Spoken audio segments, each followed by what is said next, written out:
Hello friends, welcome to my channel. ఈరోజు వీడియోలో నేను కొబ్బరి పాలు ఎలా ప్రిపేర్ చేసుకోవాలో చూపిస్తాను. చాలా సింపుల్గా ప్రిపేర్ చేసుకోవచ్చు. దీనికోసం 2 కొబ్బరికాయలను తీసుకోవాలి. ఇప్పుడు కొబ్బరి అంతటిని చిన్న చిన్న ముక్కలలాగా కట్ చేసుకుని పెట్టుకోవాలి. ఇంకో విధంగా కూడా ప్రిపేర్ చేసుకోవచ్చు, సన్నగా కూడా తురుముకుని పెట్టుకోవచ్చు. ఇప్పుడు ఈ కొబ్బరి ముక్కలన్నిటినీ ఒక మిక్సీ జార్ తీసుకుని అందులోకి వేసుకుని గ్రైండ్ చేసి పెట్టుకోవాలి. ఈ విధంగా గ్రైండ్ చేసుకున్న తర్వాత అందులోకి ఒక హాఫ్ గ్లాస్ వరకు నీళ్లు పోసుకుని మళ్ళీ గ్రైండ్ చేసుకోవాలి. ఇప్పుడు మనం గ్రైండ్ చేసుకున్న ఈ కొబ్బరి పేస్ట్ అంతటిని వడగట్టుకోవాలి.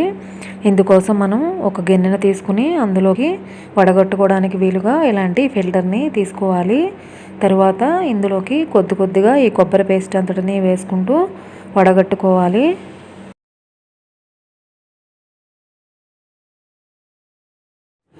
ఈ విధంగా కొబ్బరి అంతటిని నిదానంగా ప్రెస్ చేసుకోవాలి. సారం అంతా వచ్చేంత వరకు పిండేసేసుకోవాలి. ఈ విధంగా పిండుకున్న తర్వాత వచ్చిన కొబ్బరి అంతటిని కూడా వేరొక గిన్నెలోకి తీసుకుని పక్కన పెట్టుకోవాలి.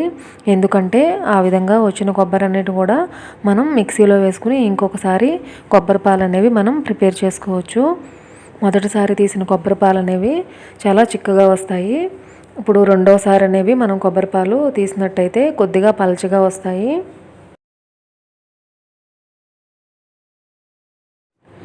ఈ విధంగా వడగట్టుకున్న ఈ కొబ్బరి పాలన్నిటితో మనం చాలా రకాలుగా ఉపయోగించుకోవచ్చు. కొబ్బరి పాలతో స్వీట్ ప్రిపేర్ చేసుకోవచ్చు, పాయసం ప్రిపేర్ చేసుకోవచ్చు. ఇంకా హెల్త్గా అనేది చాలా మంచిది. మిల్క్ షేక్స్లో కూడా ఉపయోగించుకోవచ్చు కొబ్బరి పాలని.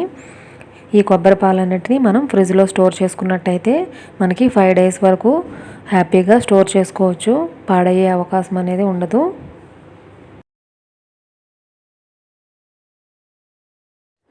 ఈ విధంగా మనం కొబ్బరి అంతటిని వడగట్టేసేసుకుని పాలు అనేది ప్రిపేర్ చేసుకోవాలి.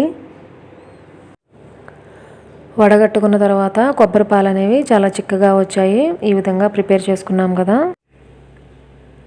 కొబ్బరి పాలు వడగట్టుకున్న తర్వాత వచ్చిన ఈ కొబ్బరి అంతటిని కూడా మిక్సీ జార్లో ఇంకొక రౌండ్ వేసి మనం కొబ్బరి పాలు అనేవి మళ్ళీ ప్రిపేర్ చేసుకోవచ్చు. రెండోసారి వడగట్టుగా వచ్చిన ఈ కొబ్బరి పాలు అనేవి కొద్దిగా పలచగా ఉంటాయి. ఈ పలచగా వచ్చిన ఈ కొబ్బరి పాలు అనేవి నిల్వ అంతగా ఉండవు. వీటిని మనం గ్రేవీల్లోకి ఉపయోగించుకోవచ్చు, బిర్యానీల్లో కూడా ఉపయోగించుకోవచ్చు. ఈ విధంగా కొబ్బరి పాలను సింపుల్గా మనం ప్రిపేర్ చేసుకోవచ్చు. ఈ ప్రిపేర్ చేసిన ఈ కొబ్బరి పాలని చాలా రకాల రెసిపీస్లో కూడా మనం ఉపయోగించుకోవచ్చు.